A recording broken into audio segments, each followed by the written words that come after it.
right, we got red light, we're ready to go. What is today, the 9th? Monday?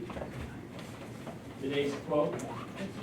We also put on another video, Sounds of Silence, by two different groups. The original Simon and Garfunkel and Tom. Is that right? So try to listen to those and think about what it's saying, and just give you a little something extra. All right, we're going to finish up chapter 9. Some people's already turned in their notes, which is okay, but there's these three key things I want to point out and actually even read some of it before we start in chapter 10. And a couple other announcements. We do not have class Wednesday. So when we finish 9 today, hopefully everybody will be able to have their quotes in. I think everybody in here has their midterm paper in and their notes. But just double check, because there will be really no assignment other than prepare yourself for chapter 10. In chapter 10, preview the triumph of white men's democracy. So you can almost guess what that's about. It's an outline in Democracy in Theory and Practice, Jackson's Politics and Democracy, Bank Wars, Second Party System is established, the heyday of the Second Party System starts, and the conclusion, Tocqueville's wisdom. I like to call him Tocqueville. Lots in the next step of the next group of presidents. And I guess we do have an official president. Is it somewhat official, Biden? Good or bad? We'll see. Parts of me say that with lawsuits and all that, the recounts, will it change it? Will the Supreme Court get into it? As American history, will it change it? Only a little bit of time will tell. Interesting to see what's going to happen. Isn't there more Democrats in the Supreme Court? Say, Nancy? Is there more Democrats in the Supreme Court than Are there more Democrats? than Republicans? I don't know that answer. I know Trump picked 3 new ones in his 4 years, and they were Republican.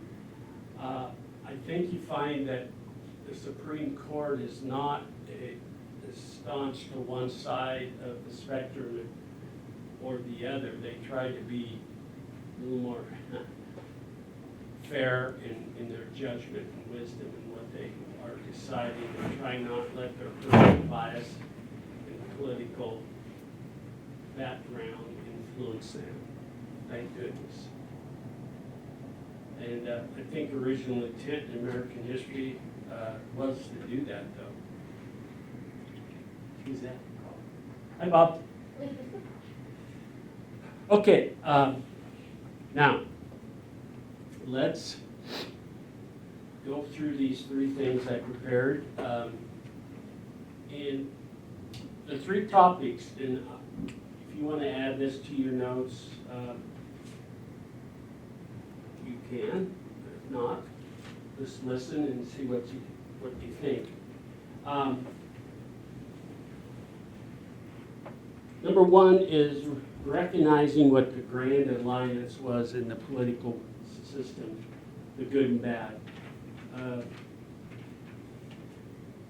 want to read some things out of your text and then probably say some things like always. 2, the new spirit of nationalism. And 3, this has already been talked about, but I want to talk my way on the end of the era of good feeling, why there would be an end to it. Okay, so here we go. recognizing the Grand Alliance. This is on bottom of page, second column, page 124, in the top second column underneath that. There's just some things I want to re-verify. And actually, it's down at the bottom. I want to go through this first before I back up to the new spirit of nationalism on number 2. Before 1822, the administration struck a policy of neutrality. The Congress clamored for recognition. Starting in 1822, Monroe reversed his position, and during the next 4 years, the United States officially recognized Mexico, Colombia, Chile, Argentina, Brazil, the Federation of Central American States, and Peru. Now that's a big thing in that we were not recognizing the existence of other countries because we are the United States of America and we are it. We won't deal with these other people. But at this period of time in history, the reverse happens. We are going to recognize it. We're going to do some things. And right underneath it, recognizing the republics put the United States on a possible collision course with major European powers, because these were the countries they were controlling or being involved with. In 1822, Austria, Russia, France met in Brno and formed the Grand Alliance, a reactionary union committed to rolling back the tides of liberalism. So another way of looking at two extremes in world politics. Okay. The tides of liberalism, self-government, and national self-determination that had arisen during the French Revolution and Napoleon's aftermath. Although the Grand Alliance did not undertake direct intervention in Latin America, it did give France the green light to invade Spain, and so disposed to reconquer the empire. Both Great Britain and the United States were alarmed by this prospect.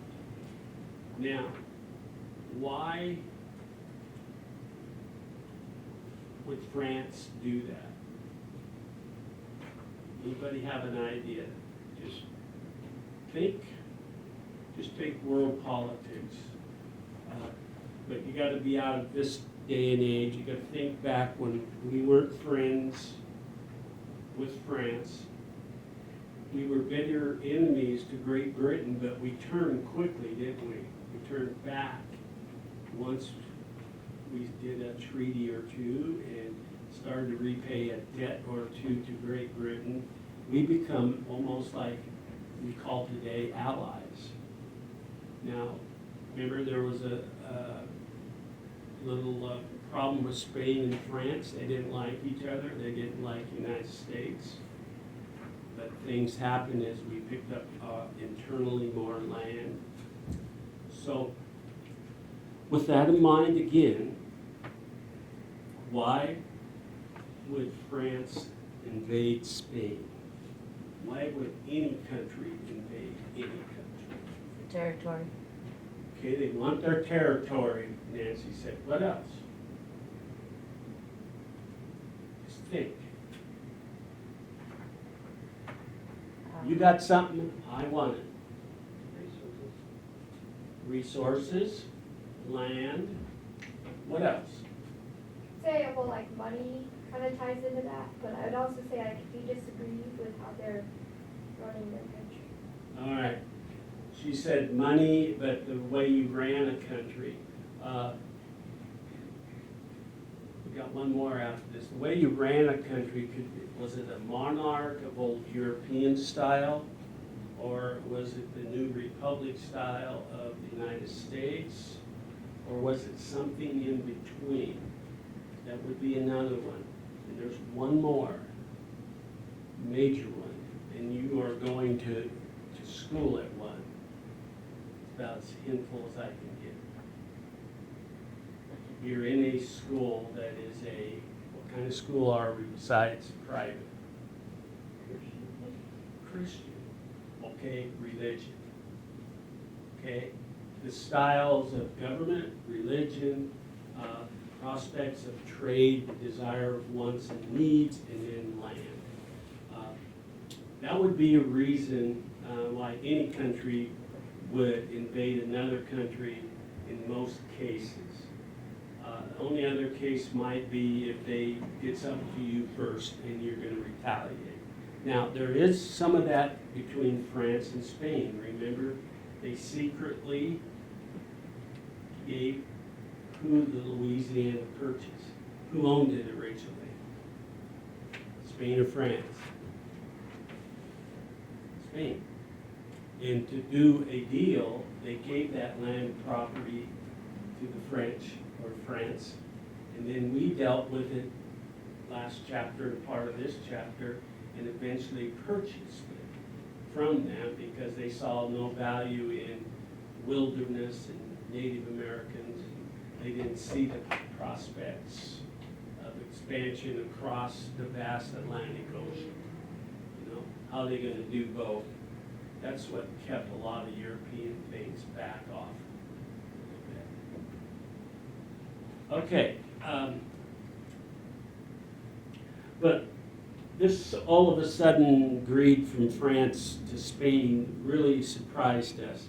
The threat from the Grand Alliance compelled, I'm still on that same section, compelled America to move closer to Great Britain, which for trading reasons favored independent Latin American countries. Okay, now instead of invading these Latin American countries that I read off earlier, you know, we begin a trade, a nationalistic or nationalism type of trade because they had some products we wanted and we had vice versa some products. Okay, in August of that next year, 1823, the British Foreign Secretary, George Canning, suggested to the U.S. Minister of Great Britain the possibility of a joint Anglo-American action against the designs of the alliance. Okay, we got to stop there. So, what was the alliance's original intent? If you go back to page 124.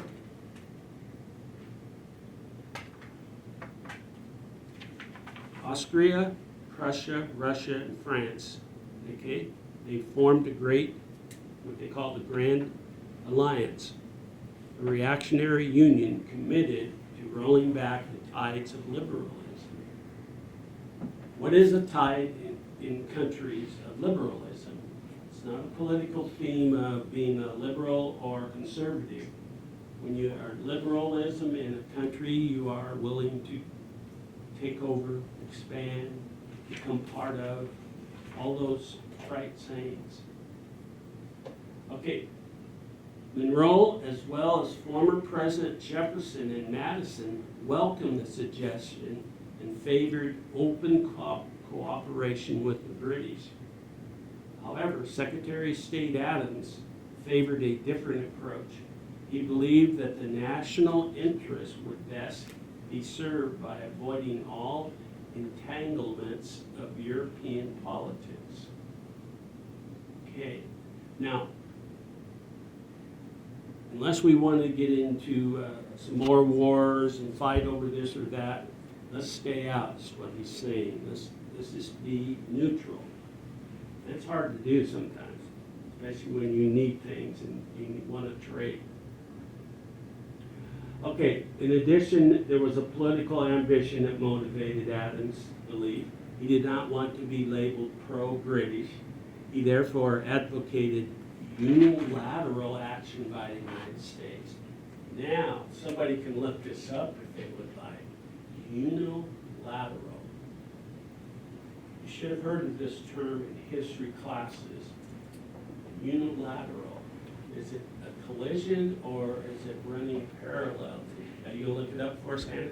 Mhm. Okay, thank you. A unilateral position. Okay, we haven't seen this term in our book too much yet.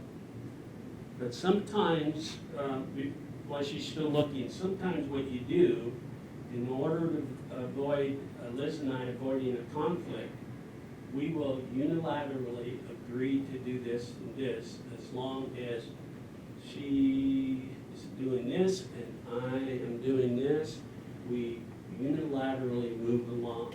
Now, what's the actual, Yeah, it says an action or decision performed by or affecting only one person, group, or country involved in a particular situation without the agreement of another or the others.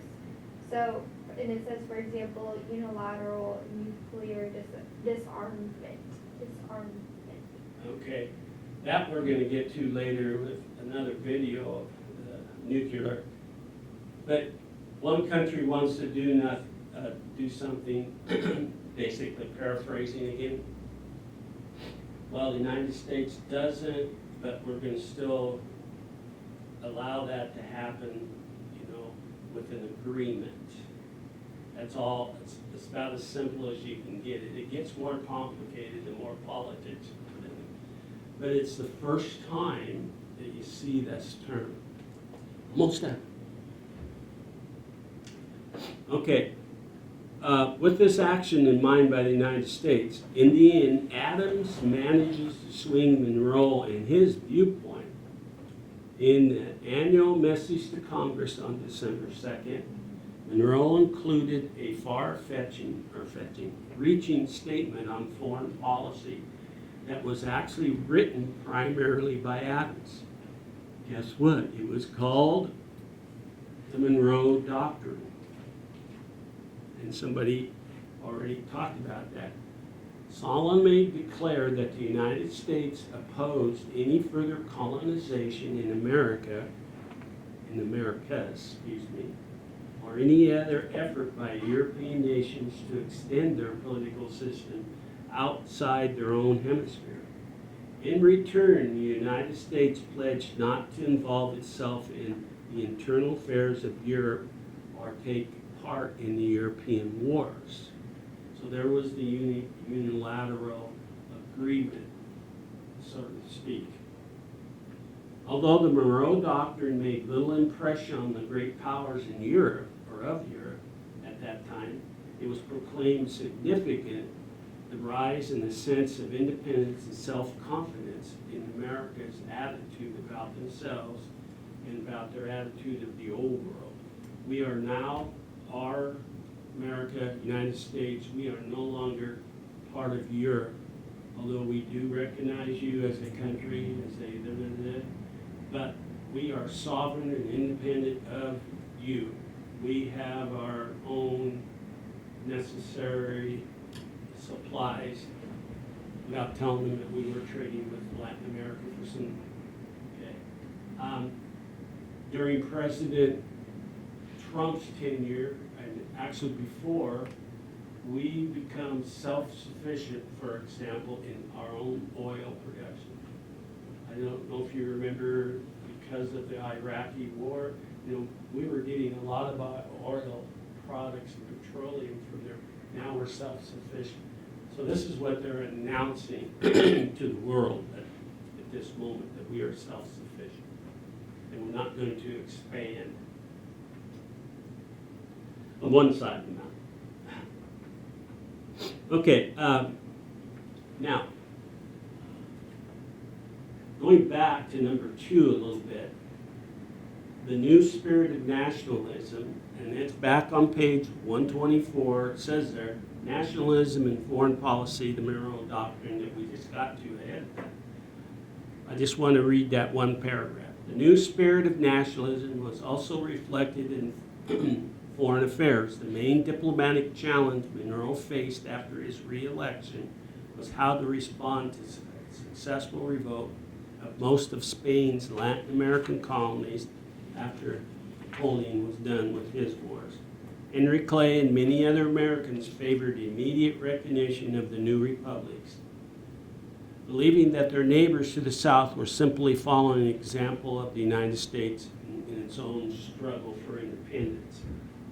All that was, it was a feeling of Spain's influence on Latin America, that when Latin America was complaining or rebelling against Spain and in France in the north, that all they were trying to do is copy us a little bit and be independent and gain their independence from the dominance.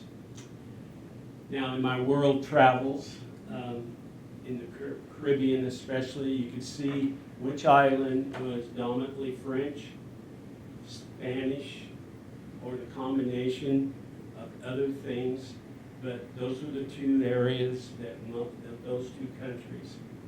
And you can see it in their architect, people, the style. And for me, as a history guy, I was just in love with just sitting, for example, in Old Town, Puerto Rico, and looking at things, going to the cathedrals, to the just the surrounding areas. And, whoa, this is true history. So it was exciting for me. Okay, and the last statement about number 3, that the end of the Arab good feeling. In case you didn't read it, the Arab good feeling turned out to be a passing phase and something of an illusion. The idea that an elite group of nonpartisan statesmen could define common purpose and harmonize competing elements. The concept of leadership embodied in Monroe and Adams would no longer be valid in the more contentious and democratic America of the Jacksonian age. Increasingly, the power of the common man and sectionalism would shape national debates and policies, and I'm adding, forever. And that's happened to us already. And will continue. So there we go. Excuse me, coughing. We will begin chapter 10 on Friday. There is no other assignments other than to complete any work that you haven't done. If you got everything done and caught up, you get a break. If not, some stuff is way past due and will be put down accordingly. Thank you. Most of you are not late. I have to say that to everybody. I'm done. You may turn off the video. Have a great week, and don't forget to pray for our school. And we have a visiting group of people coming in for our final